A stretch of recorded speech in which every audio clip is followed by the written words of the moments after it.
नमस्कार प्रिय भक्तों, आप सभी का हमारे चैनल आध्यात्मिक कथा में हार्दिक स्वागत है। आज के इस पावन वीडियो में हम आपके लिए लेकर आए हैं शनिवार व्रत की पवित्र और फलदायी कथा, जिसका श्रवण और पालन करने से भगवान शनि की कृपा सब भक्तों पर बनी रहती है और सबकी मनोकामनाएं पूर्ण होती हैं और जीवन में सुख शांति समृद्धि आती है। तो आइए श्रद्धा और विश्वास के साथ इस शनिवार व्रत की कथा को सुनते हैं। इस समय स्वर्गलोक में सबसे बड़ा कौन के प्रश्न पर नवग्रहों में विवाद हो गया। विवाद इतना बड़ा कि परस्पर भयंकर युद्ध की स्थिति बन गई। निर्णय के लिए सभी देवता देवराज इंद्र के पास पहुँचे और बोले, हे देवराज, आपको निर्णय करना होगा कि हम में से सबसे बड़ा कौन है। देवताओं का प्रश्न सुनकर देवराज इंद्र उलझन में पड़ गए। इंद्र बोले, मैं इस प्रश्न का उत्तर देने में असमर्थ हूँ। हम सभी पृथ्वी लोक में उज्जैनी नगरी में राजा विक्रमादित्य के पास चलते हैं। देवराज इंद्र सहित सभी ग्रह देवता उज्जैनी नगरी पहुँचे। महल में पहुँचकर जब देवताओं ने उनसे अपना प्रश्न पूछा तो राजा विक्रमादित्य भी कुछ देर के लिए परेशान हो उठे, क्योंकि सभी देवता अपनी अपनी शक्तियों के कारण महान थे। किसी को भी छोटा या बड़ा कह देने से उनके क्रोध के प्रकोप से भयंकर हानि पहुंच सकती थी। अचानक राजा विक्रमादित्य को एक उपाय सूझा और उन्होंने विभिन्न धातुओं स्वर्ण, रजत, चांदी, कांसा, तांबा, शीशा, रागा, जस्ता, अपरक, अवा, लोहे के 9 आसन बनाए। धातुओं के गुणों के अनुसार सभी आसनों को एक दूसरे के पीछे रखवा कर उन्होंने देवताओं को अपने अपने सिंहासन पर बैठने को कहा। देवताओं के बैठने के बाद राजा विक्रमादित्य ने कहा, आपका निर्णय तो स्वयं हो गया। जो सबसे पहले सिंहासन पर विराजमान है वही सबसे बड़ा है। राजा विक्रमादित्य के निर्णय को सुनकर शनि देवता ने सबसे पीछे आसन पर बैठने के कारण अपने को छोटा जानकर क्रोधित होकर कहा, राजा विक्रमादित्य, तूने मुझे सबसे पीछे बैठाकर मेरा अपमान किया है। तुम मेरी शक्तियों से परिचित नहीं हो, मैं तुम्हारा सर्वनाश कर दूंगा। शनि ने कहा, सूर्य एक राशि पर 1 महीने, चंद्रमा 2.25 महीने, मंगल 1.5 महीने, बुध और शुक्र 1 महीने, बृहस्पति 13 महीने रहते हैं, लेकिन मैं किसी राशि पर 7.5 वर्ष 7.5 तक रहता हूँ। बड़े बड़े देवताओं को मैंने अपने प्रकोप से पीड़ित किया है। राम 7.5 के कारण ही वन में जाकर रहना पड़ा और रावण को 7.5 के कारण ही युद्ध में मृत्यु का शिकार बनना पड़ा। राजा, अब तू भी मेरे प्रकोप से नहीं बच सकेगा। इसके बाद अन्य ग्रहों के देवता तो प्रसन्नता के साथ चले गए, परंतु शनि देव बड़े क्रोध के साथ वहां से विदा हुए। राजा विक्रमादित्य पहले की तरह ही न्याय करते रहे। उनके राज्य में सभी स्त्री पुरुष बहुत आनंद से जीवन यापन कर रहे थे। कुछ दिन ऐसे ही बीत गए। इधर शनि देवता अपने अपमान को भूल न पाए। विक्रमादित्य से बदला लेने के लिए एक दिन शनि देव ने घोड़े के व्यापारी का रूप धारण किया और बहुत से घोड़े के साथ उज्जैनी नगरी पहुँचे। राजा विक्रमादित्य ने राज्य में किसी घोड़े के व्यापारी के आने का समाचार सुना तो अपने अश्वपाल को कुछ घोड़े खरीदने के लिए भेजा। घोड़े बहुत कीमती थे। अश्वपाल ने जब वापस लौटकर इस संबंध में बताया तो राजा विक्रमादित्य ने स्वयं आकर एक सुंदर व शक्तिशाली घोड़े को पसंद किया। घोड़े की चाल देखने के लिए राजा उस घोड़े पर सवार हुए तो वह घोड़ा बिजली की गति से दौड़ पड़ा। तेजी से दौड़ता घोड़ा राजा को दूर एक जंगल में ले गया और फिर राजा को वहां गिराकर जंगल में कहीं गायब हो गया। राजा अपने नगर को लौटने के लिए जंगल में भटकने लगा, लेकिन उन्हें लौटने का कोई रास्ता नहीं मिला।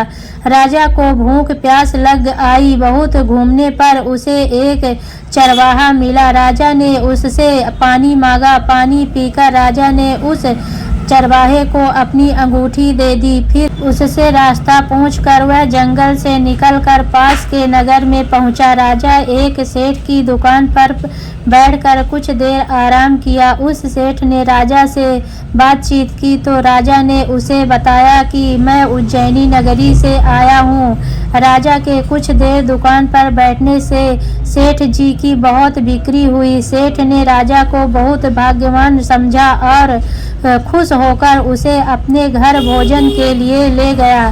सेठ के घर में सोने का एक हार खूंटी पर लटका हुआ था। राजा को उस कमरे में छोड़कर सेठ कुछ देर के लिए बाहर आ गया। तभी एक आश्चर्यजनक घटना घटी। राजा देखते देखते सोने के उस हार को खूंटी निगल गई। सेठ ने कमरे में लौटकर हार को गायब देखा तो चोरी का संदेह राजा पर ही हुआ, क्योंकि उस कमरे में राजा के अलावा और कोई नहीं बैठा था। सेठ ने अपने नौकरों से कहा कि इस परदेसी को रस्सियों से बांधकर नगर के राजा के पास ले चलो। राजा ने विक्रमादित्य से हार के बारे में पूछा तो उसने बताया कि उसके देखते देखते खूंटी ने हार को निगल लिया था। इस पर राजा ने क्रोधित होकर चोरी करने के अपराध में विक्रमादित्य के हाथ पांव कटवाने का आदेश दे दिया। राजा विक्रमादित्य के हाथ पांव काटकर उसे नगर की सड़क पर छोड़ दिया गया।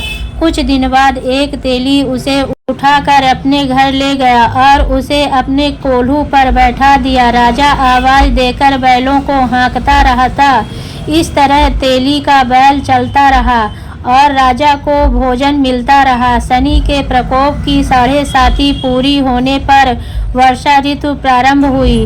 राजा विक्रमादित्य एक रात मेघ मल्लाह गा रहा था कि तभी नगर के राजा की लड़की राजकुमारी मोहिनी रथ पर सवार उस तेली के घर के पास से गुजरी। उसने मेघ मल्लाह सुना तो उसे बहुत अच्छा लगा और दासी को भेजकर गाने वाले को बुला लाने को कहा। दासी ने लौटकर राजकुमारी को अपंग राजा के बारे में सब कुछ बता दिया। राजकुमारी उसके मेघमल्लाह से बहुत मोहित हुई, अतः उसने सब कुछ जानकर भी अपंग राजा से विवाह करने की निश्चय कर लिया। राजकुमारी ने अपने माता पिता से जब यह बात कही तो वे हैरान रह गए। रानी ने मोहिनी को समझाया, बेटी तेरे भाग्य में तो किसी राजा की रानी होना लिखा है, फिर तू उस अपंग से विवाह करके अपने पांव पर कुल्हाड़ी क्यों मार रही है। राजकुमारी ने अपनी जिद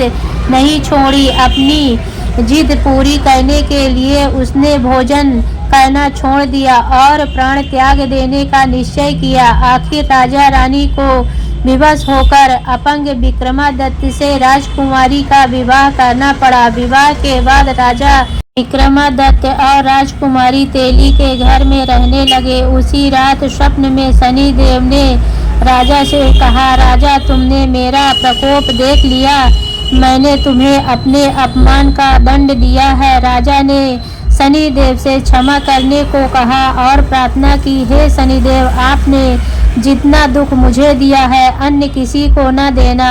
शनिदेव ने कुछ सोचकर कहा, राजा मैं तुम्हारी प्रार्थना स्वीकार करता हूँ। जो कोई स्त्री पुरुष मेरी पूजा करेगा, शनिवार को व्रत करके मेरी व्रत कथा सुनेगा, उस पर मेरी अनुकंपा बनी रहेगी।